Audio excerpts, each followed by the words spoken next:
Everybody, this is Couch Coaches, the summer edition. I'm your host, Billy Trice, and we have a special guest today, Mr. Tabriz. All right, you hype. Mr. Tabriz Bumpus, one of my best friends. So tonight we're gonna talk about just our reactions to the game 6 against with Golden State Warriors and the Houston Rockets. Golden State Warriors won 115 286. So I think I'll go first. Just my reactions on the whole game. Golden State in the beginning, they didn't play well. They had some trouble. Couldn't find a way to shoot. Houston played magnificently on all ends. They played well on the defensive end. They really were frustrating Golden State. They also played well on the offensive end. They were hitting a lot of shots, contested and wide open, which is really key and led to their 10-point lead in the first half. Things of that nature really led to Houston having that lead in the first half. Then when the second half comes, you see Steve Kerr made a lot of adjustments, kind of took the ball out of KD's hands a little bit and gave it to Clay and gave it to Steph a little bit more. And those two guys got hot. Clay had 35, Steph had 25, I think. So, those guys being hot really propelled this team to their win. And also, Golden State played well on the defensive end. They forced a lot of turnovers throughout the game. But Houston did also give up the ball just by themselves with unforced turnovers and James Harden pushing off and offensive fouls and things of that nature. And them just not being in sync in the second half led to their demise and led to them falling 115 to 86. But, that's just my overview of what I thought happened throughout the game. Just tell the people what, you thought. All right, so this is going to be, like similar to what you said. Yeah. So, first half. Great minds think alike, right? Yeah. So, so first half, what I basically took away from it was I definitely took stock of what was going on. So, definitely Houston was up 10 points. Right. Half, that's great, But I thought it was a little bit of fool's gold. Being that, okay, so let me break it down a little more for you. So, fool's gold being that Houston was hitting, 3-point shots? They were just hitting their shots. Yeah. They had, 7? How many 3-points they had? 7 or 11? Yes. Yeah, 7 of 11.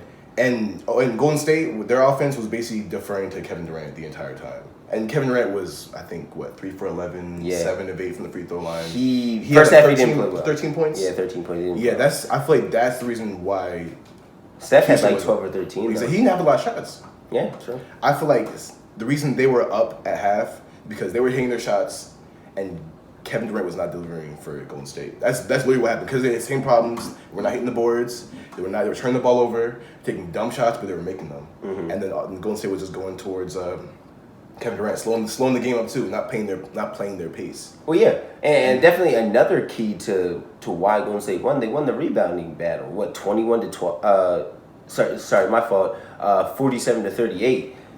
I don't know how Golden State's smaller than Houston. They play smaller. Yeah, they play smaller. So I don't know how you let a team out rebound you by that much. I didn't realize that was going on. Stats. Yeah, that's bad. I almost had 50 rebounds on them. Clint Capella, he's had 15 boards, but he can't do it by himself. Other guys have to grab boards and get down there and crash the boards. That's how you stop second chance points and stop fast break points by grabbing rebounds, slowing the pace down, and running your offense. Mm-hmm. But go ahead, I didn't mean to cut you off. Go ahead, bro. No. That's basically also the key of the game is like possession. They need to win the possessions of the game. They can't turn the ball over. They cannot give up the boards. They have to those are the extra shots that they need to beat Golden State. Golden State shot 11 more shots than them. All right.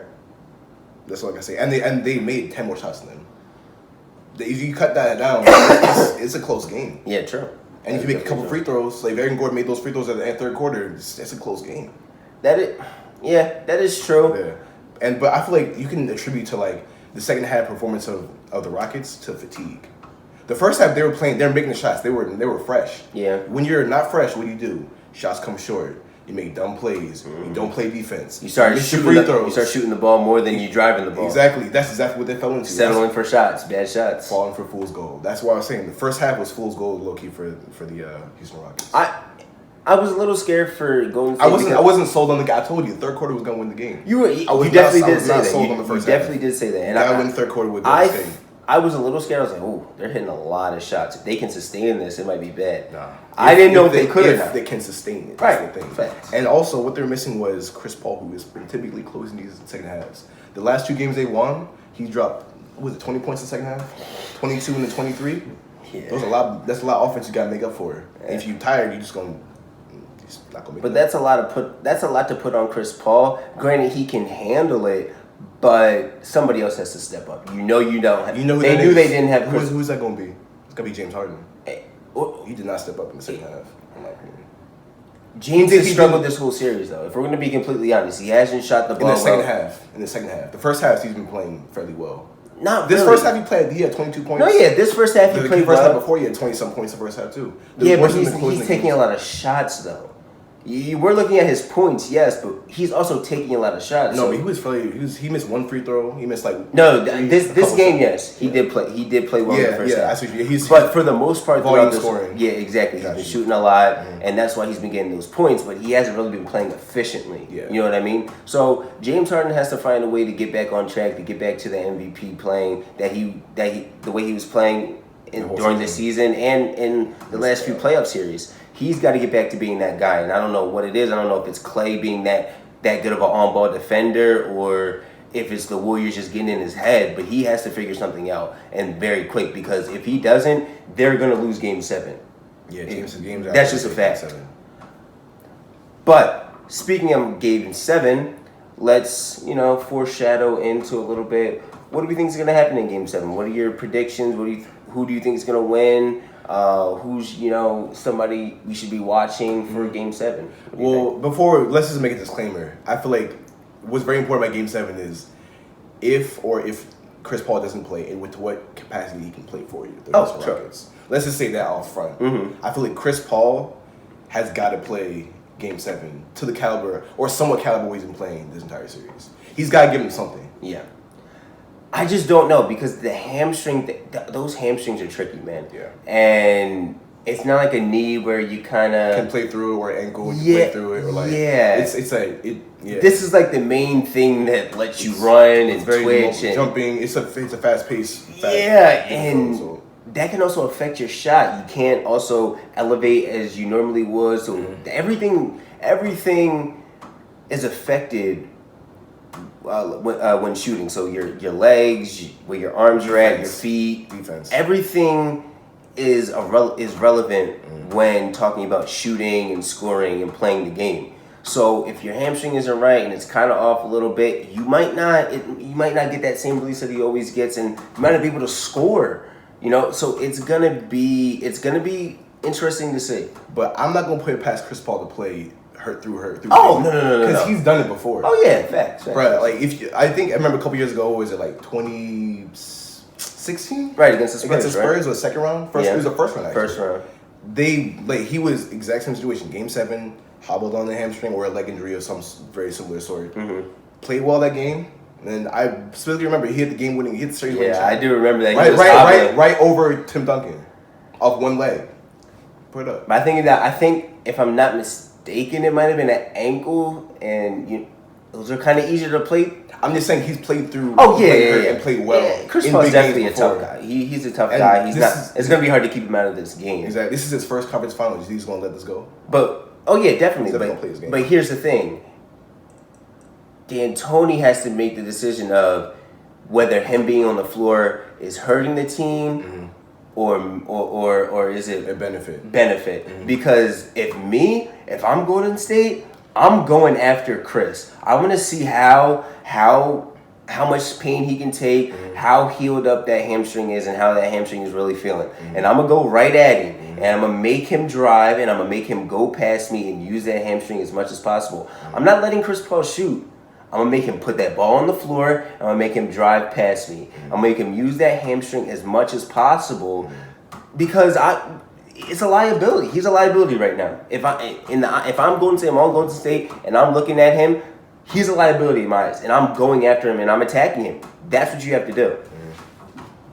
Okay. Well, that's definitely a strategy that I think that will be very beneficial to the Golden State, and that prove like a victory for Yeah. Game 7. But I mean, just like as far as like X factors and how we can think who's going to be like the turning point of this Game 7, and for me, okay, disclaimer: if Chris Paul doesn't play Game 7, they're not winning. If he doesn't play Game 7, Oh yeah. So honestly, up to this point, I feel like the X factor for the Rockets, who is the person who got turned the momentum of the series, or like was a pivotal part in turning momentum, was Eric Gordon. Yeah, man. That He came in the game. What was it, Game 5? He had like six straight points off. Yeah, just hitting everything. yeah, bro. exactly. And also, a low-key sleeper is Green off the bench. When he's been put into situations, he's hit a lot of buckets and been hitting phenomenally from the three-point line. He's also been a little X factor and playing solidly on the defensive end. They kind of needed that. The Houston needed to find somebody on their bench, right, on their bench who could come off and just give them some type of production, Energy, some right, defense, something. a couple shots, and he's definitely been there for them. Me personally, if I'm going to talk about an X factor for Game 7, I think it's going to be Kevin Durant, and not so much Kevin Durant scoring, Kevin Durant passing and facilitating. Kevin Durant has not had a lot of assists throughout this whole series. He even won a game without having a assist. My key for Game 7 is Kevin Durant playing his game and getting his shots, but also getting shots for his teammates, which he kind of did a little bit more tonight. And just getting his teammates more involved, because when you get those guys more involved and you get other guys scoring the basketball, also it makes it easier on you, and it's less pressure that you have to have on yourself. It's less shots that you have to make because those other guys are helping you out, and it's not like he doesn't have the help. Those guys are capable of making shots like that. Clay, Steph, all those they're Hall of Famers. Right, Draymond. Those guys are able to make shots. He just has to have faith in them, and if they don't hit the shot, don't go away from them. Let them keep shooting. Shooters shoot. As the great shooters like to say, shooters shoot. And this is what I want to say about KD. This is why he came to Golden State. Oh yeah. These moments right now, he want to come. So if they lose, he's had a little Russell Westbrook syndrome now. If they lose and he's holding the ball, that's not a good look for his fantasy. Because you just lost the way that you've been losing because someone else did the exact same. Right. That's gonna be very, very. I feel like this right here is his legacy. This is a turning. This is a legacy moment right if here. If he loses this game, if he finds a way to defer a little bit more, get him more assists, but still get his points. Yeah, he's gonna get his points. He's gonna get. He had a quiet 23 tonight, and I didn't know he was on the court. Well, I knew he was on the court, but yeah. But like, you didn't think he had 23. So KD's gonna score. He's a scorer. He has to be just more I feel like he needs to be a little bit more conscientious of facilitating a little bit more and getting his teammates more involved, because he kind of gets a little tunnel vision sometimes, like James Harden does too. James Harden's a culprit of that too. But that may have been by design. You don't like that may have been isolated by design for him. Yeah, they switched off on him. The Rockets are switching. They are, yeah. And to be honest, a couple times I was James Harden guarding it too. That's another key that I feel like needs to happen for Game 7. Clay needs to fight over the screen every time. When he's guarding James Harden, fight over the screen. Steph, hedge over a little bit, then get back to your guy. That worked for them a few games ago in this series. Clay was hedging. Clay was fighting over. Steph hedged over a little bit. James Harden was a little flustered. Then Steph got back to his man. Yes, it did lead to some open cuts and easy layups, but it wasn't leading to Steph Curry going on a dance with James Harden and getting a three smacked in his face. So I kind of rather would take that backdoor cut for a layup than a three being shot in my face every time. So I that's just me personally. I feel like that's what they have to do on the defensive end. But that does also lead up to a few weak points. So if you're gonna drive the ball, that opens up a couple of different scenarios. You can either kick out to a three, and the Rockets have plenty of shooters. Kick out to a shooter, but you can draw a foul or get a putback offensive. And that also comes down to how the rest are gonna call Game 7. That is true, but that's also where rotational defense comes into play. Mm-hmm. You have to be on your rotations. So that's going to be a part of it. That's just defensive strategy. So yes, guys are going to be open, but if somebody's on the 3-point line, they catch the ball, you run out to them and make them drive. The key is not to let them hit threes. Golden State finds themselves in a lot of trouble because they'll let the Rockets hit wide open threes or get wide open threes. Well, the first half they were not hitting wide open threes. There were threes. Some of them were wide open, but yeah, some of them. You're right. Most of them were contested. That's why I was kind of scared because I was like, they were hitting contested shots. Like, you went to the third quarter. Third quarter's gonna win these. Yeah, you're right. But I don't know. But moving on. So let's get a little score prediction. What are you thinking here? Shit. All right. What is on your mind? Houston game. Okay, so if Chris Paul plays, right? He's playing. This is my prediction. He's playing. Mm-hmm. So Chris Paul playing. He's game 7. It's home. It's Rockets. I say you got the Warriors on the road. They're a good road team. I say it's close, but I say it's 101. 96. Rockets. Rockets going to All right, I can't be mad at that. That's that's plausible. That's plausible. I had them win in 6. Right. So if I might as well stick to my choice. Guys said they're gonna win the series. That's plausible. Well, I picked Golden State to win. I think I said 6. Yeah, I thought they were gonna win in 6, but clearly I was wrong too. But going to this game 7, I'm gonna take Golden State. I'm gonna say 102 to 95. That's even when Chris Paul's playing because those hamstrings are tricky and they're hard to play through and they're hard. It's gonna be difficult. I'm not saying he's not gonna play because I definitely think he is, and I know it's gonna be hard, but I know he's gonna do it. But I think Steph's has found his rhythm. Is definitely shooting the ball a little bit better than he was before. I think KD's gonna look at this past game and see how his facilitating propelled their win, and I think he's gonna be more conscientious on the floor. I think he's gonna give the ball up a little bit more, less ISO ball, more moving the ball, and just getting a wide open shot. How they won last year. I think that's the same thing that they're gonna do on Monday, and I think they're gonna win. So. I want to thank you guys for watching. Please subscribe. Please like. Please watch more of my other videos. Link below right now. Yeah, link below. So thank you guys for watching. Thanks.